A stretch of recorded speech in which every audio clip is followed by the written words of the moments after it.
त्यसो त चीन र अमेरिका बीच युद्धको प्रतिरूप अभ्यास गरिँदा चिनिया सेनाले अमेरिकाका कयौं हतियार नष्ट गरेकाले पेन्टागन चिन्तामा परेको खबर ब्लुमबर्ग पत्रिकाले छापेको छ। रुस एक्लैलाई पनि अमेरिकाले कम आँक्न नमिल्ने सैन्य विश्लेषकहरू बताउँछन्। अहिले युक्रेनमा चलिरहेको द्वन्द्वमा चीनले रुसलाई कुनै किसिमको पनि सैन्य सहयोग गरेको छैन। तर अमेरिकाले ताइवानमा युद्ध सुरु गरेमा चीनले रुसलाई सामरिक सहयोग गर्ने र रुसले चीनलाई ताइवान जित्नका लागि सहयोग गर्ने परिस्थिति निर्माण हुन सक्छ। दर्शकवृन्द, आज हामी यिनै विषयमा चर्चा गर्दैछौँ। भिडियो निकै महत्त्वपूर्ण छ, अन्त्यसम्म हेर्नुहोला। युक्रेनी भूमिमा रुस विरुद्ध छद्म युद्ध चलाइरहेको अमेरिकाले सँगसँगै ताइवानमा चीन विरुद्ध छद्म युद्ध सुरु गर्न खोजेको छ। विश्लेषकहरू अमेरिका यसरी एकैपटक दुईवटा मोर्चामा लड्न सक्षम छ कि छैन भनी बहस गरिरहेका छन्।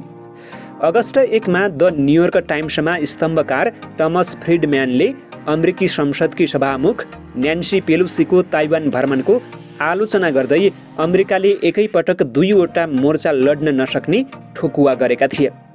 युक्रेन युद्ध अझै जारी रहेको र त्यसमा अमेरिकाको सहयोग अपरिहार्य रहेको अवस्थामा अमेरिकाको ध्यान ताइवानतर्फ जानु प्रत्युत्पादक हुने तर्क फ्रिडम्यानले गरेका छन्। दुई अन्य महाशक्तिसँग एकैपटक युद्धमा नहुमिनु भू राजनीतिको पहिलो पाठ भएको उनको भनाइरहेको छ। तर द वाशिंगटन पोस्टमा स्तम्भकार जोस रोगिनले फ्रिडम्यानको दाबी गलत भएको बताएका छन्। पेलोसीले ताइवान भ्रमण गरेर दुस्साहसी कदम चालेको नभई चीनले ताइवानलाई थर्काएर दुस्साहस देखाएको उनको दाबी रहेको छ। पेलोसीले ताइवान भ्रमण गर्दा आकाश नखसेको र तेस्रो विश्वयुद्ध सुरु नभएको उनी लेख्छन्। अमेरिकाको शक्तिबाट हिचकिचाएरै चीन सैन्य अभ्यासमा सीमित रहेको र युद्धमा जान नसकेको उनको तर्क रहेको छ। त्यससँगै रोगिनले चीन र रुस दुवै विस्तारवादी निरङ्कुश तन्त्र भएको अनि उनीहरूले मिलेरै अमेरिकाको सुरक्षा, समृद्धि र स्वतन्त्रतालाई आघात गर्न खोजेको लेखेका छन्। त्यसैले ती दुवैलाई अमेरिकाले एकैपटक प्रतिकार गर्नुपर्ने उनको भनाइरहेको छ। तर त्यसरी एकै समयमा दुई महाशक्ति विरुद्ध लड्ने क्षमता अमेरिकासँग छ कि छैन भन्ने विषयमा रोगिन मौन रहेका छन्।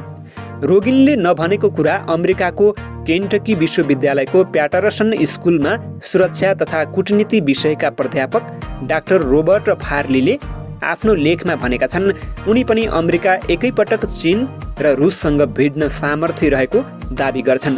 1945.com नामक वेबसाइटमा प्रकाशित उनको लेखमा अमेरिकाले एसिया र युरोप दुवै मोर्चामा लड्न सक्ने सामर्थ्य भएको सेना तयार पारेको बताइएको छ। दुई मोर्चामा फरक फरक हतियार उपयोग गरिन सक्ने उनको भनाइरहेको छ। भिन्न भिन्नै युद्ध मोर्चाका माग र आवश्यकता फरक भएकाले अमेरिकी सेना दुवैतिर एकैचोटि लड्दा पनि भयङ्कर दबावमा नपर्ने उनी लेख्छन्। आफ्ना साझेदारहरूको सहयोग लिएर अमेरिका दुवै मोर्चामा हावी हुने उनी दाबी गर्छन्। रोगिन र फार्ली जस्ता युद्धप्रस्त टिप्पणीकारहरूलाई बाइडेन प्रशासनले प्रोत्साहन गरेको भए पनि अमेरिकाले रुस र चीनसँग प्रत्यक्ष नभई परोक्ष वा छद्म युद्ध गर्ने हो भन्ने कुरा हामीले बुझ्नुपर्छ। युक्रेनमा रुससँग सिधै भिडन्तको स्थिति आउन नदिन अमेरिका र नेटो अत्यन्तै सावधान रहेको तथ्यले नै यसलाई प्रमाणित गर्छ। युक्रेनलाई उपयोग गरेर रुसलाई कमजोर बनाउने अमेरिकी रणनीति विफल भए पनि ताइवानलाई चीन विरुद्ध त्यसै गरी अमेरिकाले उपयोग गर्न सक्छ। तर प्रत्यक्ष भिडन्तमै जाने सम्भावना शङ्काको घेरामा रहेको छ। बाइडेन प्रशासनमा रहेका भिक्टोरिया न्युल्यान्ड र कर्ट क्याम्पबेल जस्ता प्रभावशाली अधिकारीहरूले बाइडेनलाई दुवै मोर्चामा एकैपटक लड्न सकिने भनी उचाल्न कोसिस चाहिँ गरिरहेका छन्। गत फेब्रुअरी महिनामा फरेन पोलिसी पत्रिकामा प्रकाशित सामग्रीले पनि बाइडेन प्रशासनको यही युद्धप्रस्त सोचलाई प्रतिबिम्बित गरेको थियो। उक्त लेख अनुसार अमेरिका विश्वव्यापी स्वार्थ बोकेको संसारको अग्रणी शक्ति भएकाले युरोप र हिन्द प्रशान्त क्षेत्रमध्ये एक छान्ने विकल्प उसँग छैन। बरु वाशिंटन र उसका साझेदारहरूले रुस र चीनलाई एकैपटक हराउन सक्ने रक्षा रणनीतिक विकास गर्नु जरुरी रहेको छ। जोस रोगिनको तर्क यस्तै किसिमको रहेको छ। यस्तो लेख लेख्ने व्यक्ति म्याथ्यू क्रोनिग हुन्। उनी Scowcroft Center for Strategy and Security Atlantic सेन्टरमा आबद्ध रहेका छन्। अमेरिकाको प्रमुख रक्षा थिङ्क ट्याङ्क भएको हैसियतले यस संस्थाले छपाएको आलेखबाट चीन तथा रुसप्रति अमेरिकाको अभिजात वर्गले बनाएको धारणा बुझ्न सकिन्छ। यस किसिमको परिस्थिति निर्माण गर्नका लागि अमेरिकाले सन् 2022 को रक्षा बजेट पनि त्यत्तिकै किसिमको बनाएको छ। यी सब कुराका बावजुद अमेरिका एकैचोटि दुईवटा मोर्चामा उभिँदा उसका दुई शत्रुको समन्वय घातक हुन सक्ने तथ्यलाई भुल्न मिल्दैन। त्यसो त चीन र अमेरिका बीच युद्धको प्रतिरूप अभ्यास गरिँदा चिनिया सेनाले अमेरिकाका कयौं हतियार नष्ट गरेकाले पेन्टागन चिन्तामा परेको खबर ब्लुमबर्ग पत्रिकाले छापेको छ। रुस एक्लैलाई पनि अमेरिकाले कम आँक्न नमिल्ने सैन्य विश्लेषकहरू बताउँछन्। अहिले युक्रेनमा चलिरहेको द्वन्द्वमा चीनले रुसलाई कुनै किसिमको पनि सैन्य सहयोग गरेको छैन। तर अमेरिकाले ताइवानमा युद्ध सुरु गरेमा चीनले रुसलाई सामरिक सहयोग गर्ने र रुसले चीनलाई ताइवान जित्नका लागि सहयोग गर्ने परिस्थिति निर्माण हुन सक्छ।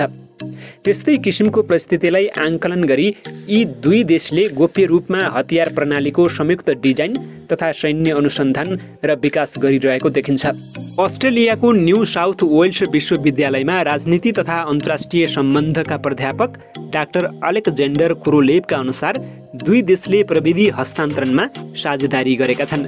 हतियार निर्माणमा अग्रणी मुलुक रुसले चीनलाई दिने सैन्य उपकरणको भोल्युम पनि बढाएको छ। भन्नुको आशय चीन र रुस दुवैका विरुद्ध अमेरिका एकैपटक युद्धमा होमियो भने ती दुई देशका सेनाबीच सहकारबाहीमा समस्या आउने छैन। एक अर्काको हतियार प्रणाली उनीहरूले समस्या नआइकन चलाउने स्थिति आएमा अमेरिका विरुद्ध प्रतिकार गर्न सहज हुनेछ। हाइपरसोनिक क्षेप्यास्त्रको सफल परीक्षण गरेका यी दुई देशको समन्वयले अमेरिकी मुख्य भूमिलाई समेत जोखिममा पार्न सक्छ। अमेरिका किन दुई महाशक्तिसँग लड्न खोजिरहेको छ त? आफ्नो एक ध्रुवीय प्रभुत्व अकण्टक रहोस् भन्ने अभिष्टका साथ ऊ यस युद्धमा होमिन खोजेको हो। विरोधी दुई महाशक्तिले विशाल भूमि, लामो इतिहास र आणविक हतियारको बलमा अमेरिकाको विश्वव्यापी प्रभुत्वमा जोखिम तेर्साएको निष्कर्ष निकाल्दै उनीहरूलाई पन्छ्याउन युद्धको हदसम्म जानका लागि अमेरिका तयार भएको पत्रकार डेबोरा भेनिजियालले लेखेकी छन्। रुसको कुरा गर्नुपर्दा अमेरिकाले उसलाई युक्रेनमा अल्झाएर राख्न र कमजोर बनाउन खोजेको हो। अमेरिकाका रक्षा मन्त्री लोयड अस्टिनले यसको सङ्केत पहिले नै दिइसकेका छन्। कमजोर भएको रुसलाई छिन्न भिन्न बनाउने र उसको आणविक हतियार नष्ट गर्ने अमेरिकाको आकांक्षा हो।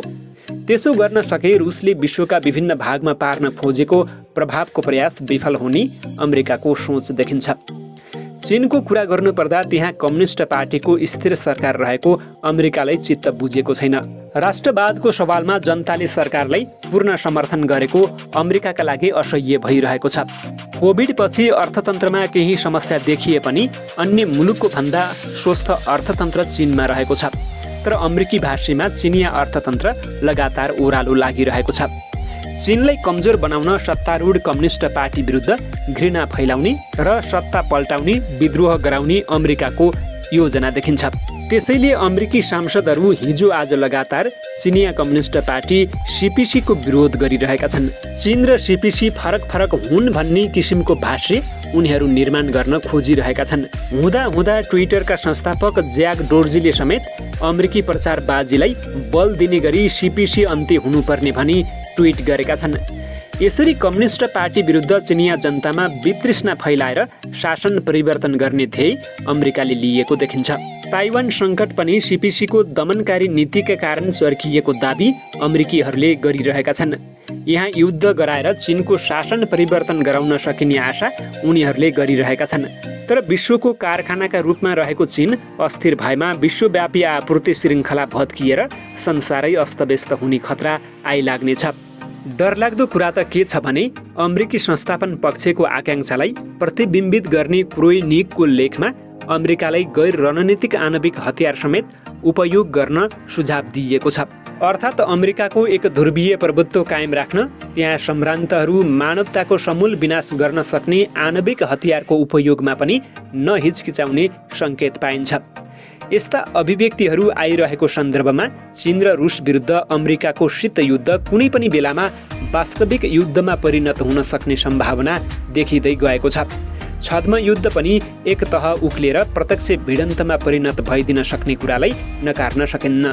त्यसैले युद्धले पार्ने विश्वव्यापी असर भयावह हुनेछ।